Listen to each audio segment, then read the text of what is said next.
আমার আজকের recipe butter chicken.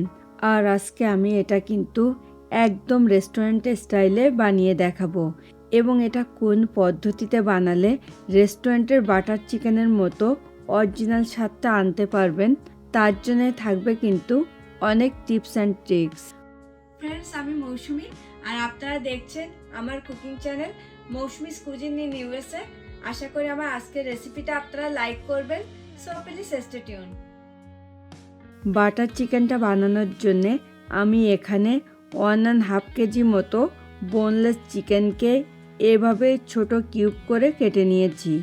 আর প্রথম পর্যায়ে আমাকে কিন্তু চিকেনটাকে ম্যারিনেট করে নিতে হবে। তার জন্য আমি এখানে একে একে অ্যাড করছি half lime juice, 1.5 tablespoon আদা পেস্ট, 1.5 টেবিল স্পুন রসুন পেস্ট, হাফ টিস্পুন শুকনো লঙ্কার গুঁড়ো, 1 টিস্পুন কাশ্মীরি লঙ্কার গুঁড়ো, half cup yoghurt, 3 tablespoon melted butter ও স্বাদ মতো নুন।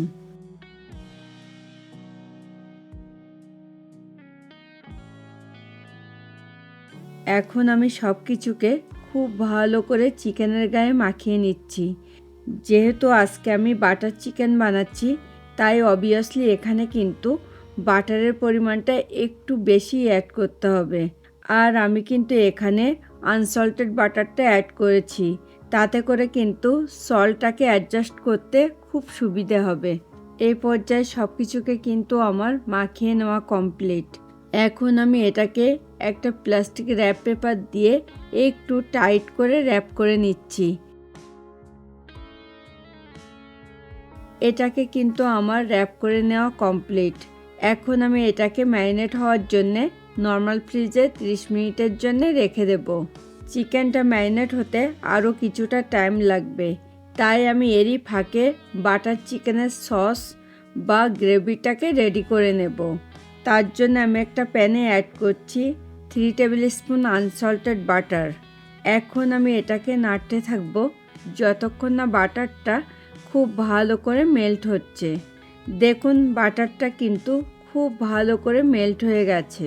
আর এ পর্যায়ে আমি এখানে অ্যাড করছি 2 কুচানো পেঁয়াজ। এবার আমি এটাকে নাড়তে থাকবো যতক্ষণ না পেঁয়াজগুলো একটু সফট হচ্ছে।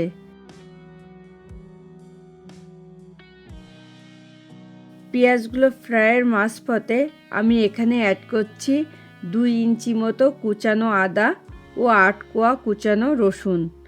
আবারও আমি এগুলোকে নাড়তে থাকবো যতক্ষণ না আদা রসুনের কাঁচা স্মেলটা চলে যাচ্ছে।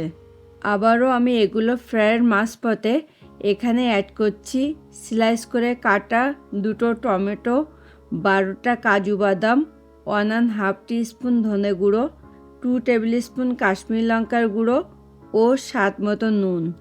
আবারও আমি এগুলোকে নাড়তে থাকবো যতক্ষণ না টমেটোগুলো একটু সফট হচ্ছে এবং মশলাগুলো থেকে খুব ভালো করে কাঁচা স্মেলটা চলে যাচ্ছে। আজকে আমি এখানে যতগুলো ইনগ্রিডিয়েন্টস ব্যবহার করেছি বা করব, সবই কিন্তু কোর ইনগ্রিডিয়েন্টস। তাই যদি রেস্টুরেন্টের মতো বাটার চিকেনের অরিজিনাল স্বাদটা পেতে চান, তাহলে কিন্তু একটাকেও স্কিপ করা চলবে না। দেখুন, এই পর্যায়ে মশলাটাকে কিন্তু আমার রেডি করে নেওয়া কমপ্লিট। এখন এটাকে কিন্তু আমার ব্লেন্ড করে নেওয়ার পালা। আমি যে মশলাটা এইমাত্র কুক করে রেডি করে নিলাম, সেই মশলাটাকে কিন্তু একটা ব্লেন্ডিং জারের ভেতরে নিয়ে নিয়েছি। এবার আমি এখানে অ্যাড করছি পরিমাণ মতো জল। এখন আমি মশলাটাকে ব্লেন্ড করে নেব। দেখুন, মশলাটাকে কিন্তু আমি খুব ভালো করে ব্লেন্ড করে নিয়ে একটা স্মুথ পেস্ট বানিয়ে নিয়েছি। এখন আমি মশলার পেস্টটাকে একটা স্ট্রেনারের ভেতরে দিয়ে খুব ভালো করে সেঁকে নেব। আর এভাবে করেই কিন্তু রেস্টুরেন্টগুলোতে বাটার চিকেনের জন্যে সস বা গ্রেভিটাকে রেডি করে নেয়। দেখুন, খুব ভালো করে সসটাকে কিন্তু আমার ছেঁকে নেওয়া কমপ্লিট। এবার আমি কিন্তু নেক্সট স্টেপে চলে যাব। এখন আমি ম্যারিনেট করে রাখা চিকেনটাকে গ্রিল করে নেব। তার জন্য আমি একটা ফ্রাইং প্যানে অ্যাড করলাম 2 টেবিল স্পুন আনসল্টেড বাটার। এখন আমি এটাকে নাড়তে থাকবো যতক্ষণ না বাটারটা খুব ভালো করে মেল্ট হচ্ছে। আমি কিন্তু চিকেনটাকে ফ্রাইং প্যানে রেখে গ্রিল করে নেব, তবে আপনারা চাইলে কিন্তু চিকেনটাকে গ্রিল ওভেনে দিয়েও গ্রিল করে নিতে পারেন। দেখুন বাটারটা কিন্তু আমার খুব ভালো করে মেল্ট হয়ে গেছে। এ পর্যায়ে আমি এখানে আগে থেকে ম্যারিনেট করে রাখা সেই চিকেনটা অ্যাড করছি। আর চিকেনগুলোর এক পাশ গ্রিল হয়ে গেলে তারপরে আমি কিন্তু এগুলোকে উল্টিয়ে দেব, যাতে অপর পাশটাও পারফেক্টলি গ্রিল হয়। এখন আমি এগুলোকে উল্টিয়ে দিচ্ছি, যাতে চিকেনের অপর পাশটাও পারফেক্টলি গ্রিল হয়। আজকে আমি বাটার চিকেনটা যে পদ্ধতিতে বানাচ্ছি তাতে করে কিন্তু আপনারা রেস্টুরেন্টের বাটার চিকেনের মতো অরিজিনাল স্বাদটাই পাবেন।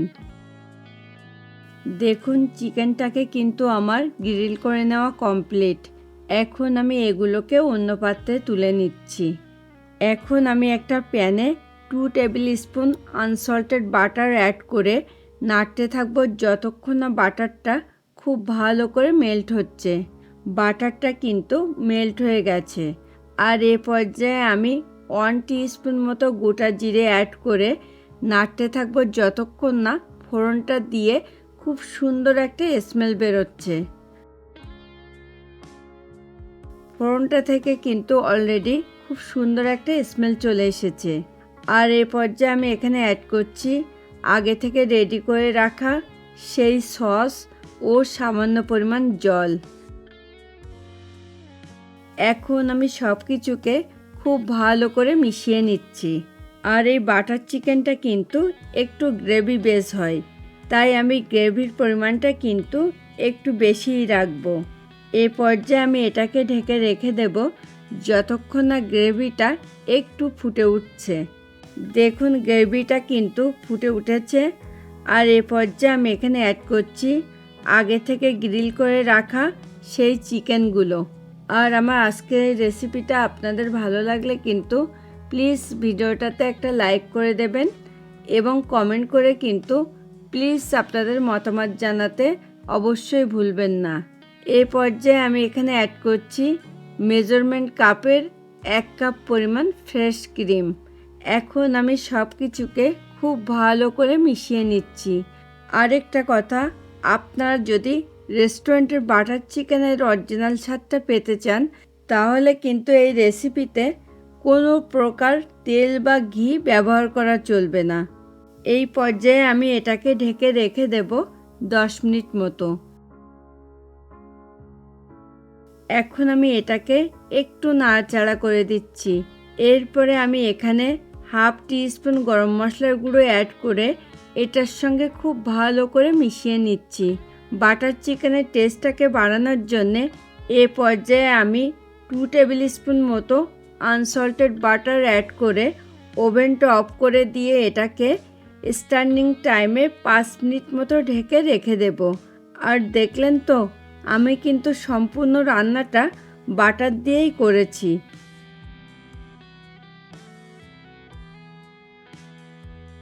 দেখুন বাটার চিকেনটা দেখতে কতটা লোভনীয় হয়েছে।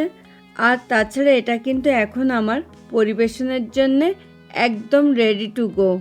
এখন আমি এটাকে পরিবেশনের জন্য সার্ভিং বলে তুলে নেব। ফ্রেন্ডস, আপনারা যারা প্রথম আমার চ্যানেলটাতে ভিজিট করছেন প্লিজ আমার চ্যানেলটাকে সাবস্ক্রাইব করুন। খুব তাড়াতাড়ি আবার দেখা হবে নতুন কোনো রেসিপি নিয়ে। Thanks for watching this video. Bye bye.